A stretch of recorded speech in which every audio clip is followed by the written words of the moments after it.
go to Ed. Good evening, Ed. Hi. Hello, Ed. Yeah, hello. Hello. Hello, can you hear me?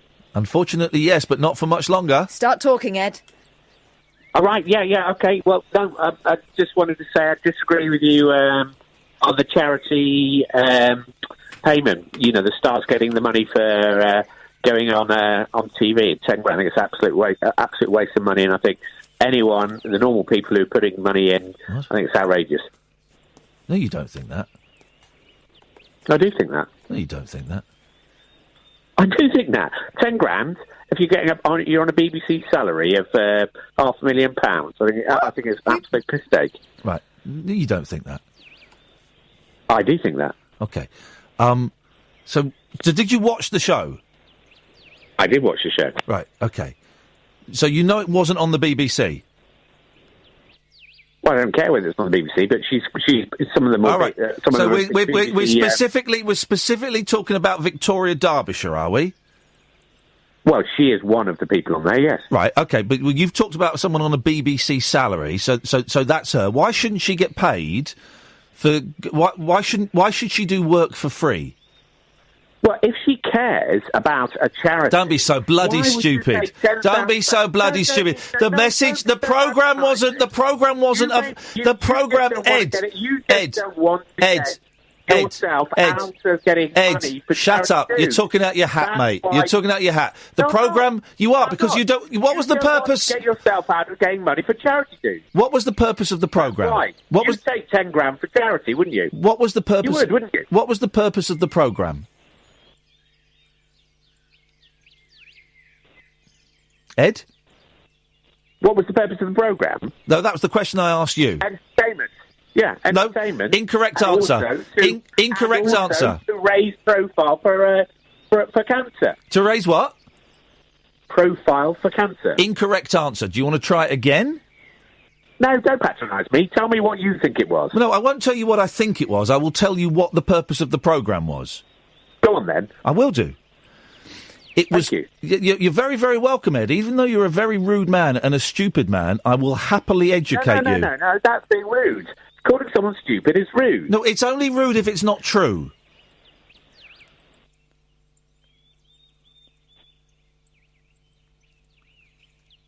And you know me? From the 90 seconds I've spent in your company, it's pretty clear that you're dumb. I've seen you crying on telly, having a breakdown, and you're telling me I'm stupid and dumb.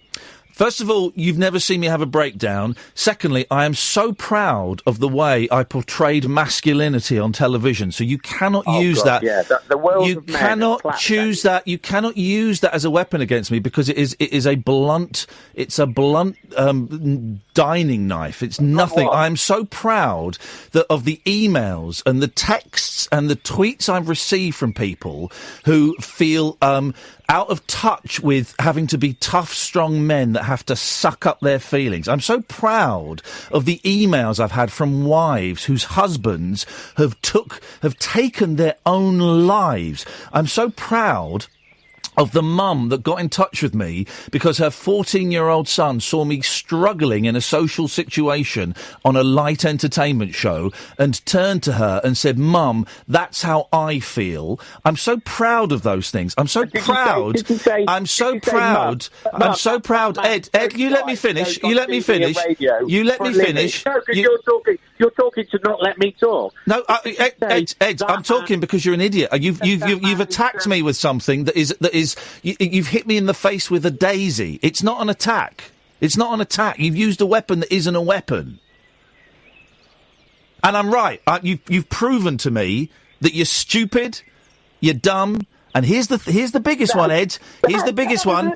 You're a thoroughly unpleasant person. That's the biggest one. No. You just don't want to get yourself out of getting money for any charity. No.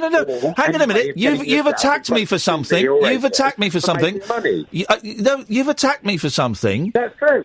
That's true. What is true? All right, let's listen to your point, Ed. Ed, shut your face for a second. Let's listen to your point. Don't be rude to me. No, you're being rude to me, and then you're throwing insults, and then running away when I bat them off. You're throwing insults, then run away when I bat them off. No, you're throwing insults at me. No, I'm not. I'm stating facts. You're an idiot. I'm stating actual facts. You're dumb. Now, what was your question? No, that's not a fact. How's that a fact? That's your opinion. That's a subjective opinion. It's not. It's a fact. Your opinion. It's okay. It's your opinion. Ed, you're talking now so that we don't have to address the stupid point you made. No, not at all. I'm trying to back myself up because you just called me dumb. Then let's hear your point. Let's hear your point. Then let's hear your question again, Ed. That they shouldn't be taking £10,000. Right. When they're on big salaries. No. So what's the cut-off point? Or do anything to do with charity? Don't be so stupid. Don't be so stupid. What's the cut-off point? What's the cut-off point of salary then when you stop taking more money for work? £100,000 a year? 250,000? What's the cut-off point? I don't care. Most people in little villages, little towns, a world you don't live in, would not take money. Mate, I live in Slough. They're not doing it for charity. They were doing it to raise awareness. They were doing it to promote. They were doing it to promote the message. Ed, if you listen, you might learn something. If you listen, you might learn something, Ed. You just might learn something. I've listened. When you're not on TV, I've listened. You're not out in the jungle, here we go. Here come the insults. Here come the insults. Yes. You realise there's thousands of people around you making money for charity. They're not doing it. Ed, they weren't doing it for charity, though. It wasn't a show for charity. The ultimate aim was charity. No, it wasn't. You've misunderstood. It's not, and this is why you're thick, because you've misunderstood the premise of an ITV1 show. Shall I explain the premise to you?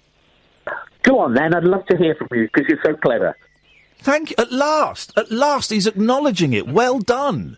God, if you can't understand an ITV1 light entertainment show, there's very little hope for you. Right, the idea was, and I've got to be quick because Martin Kellner's in here, and I want to hear what's on his show, because he's a nice man and he's an intelligent man, and I prefer talking to them. But the point of the show was to raise awareness about, in the women's case, breast cancer, in the men's case, testicular cancer specifically. And you don't think they wanted to raise money? Can I finish? No, it wasn't. It wasn't to raise money. The second. You don't think that was the point? Ed, no, it wasn't. I'm telling you what the point is. I'm telling you. I'm telling you what the point is, and watch your language, okay? All right. The point was to raise awareness about it, and to educate people how to check themselves. That was the point. And I'll tell you how I... so much. They wanted to be paid £10,000. I'll tell you how I know that, right? I'll tell you how I know that. Because throughout the show, there were little films of teaching you how to touch yourself, how to check yourself. And there were no phone numbers. There were no... They want £10,000 to do that. Because they can... But why... I tell you what, Ed, you go and work for free. Listen, I've got to go because I've got Martin here and he's far more intelligent than you. Thanks for calling. There we go. Delightful idiot. Join me, Iain Lee, for interesting conversations you don't usually hear on the radio. Week Monday, I get shoes. Dolly Parton, I listen to a record all day long. The Late Night Alternative with Iain Lee on Talk Radio. That was the most profoundly upsetting call I've ever heard in my life.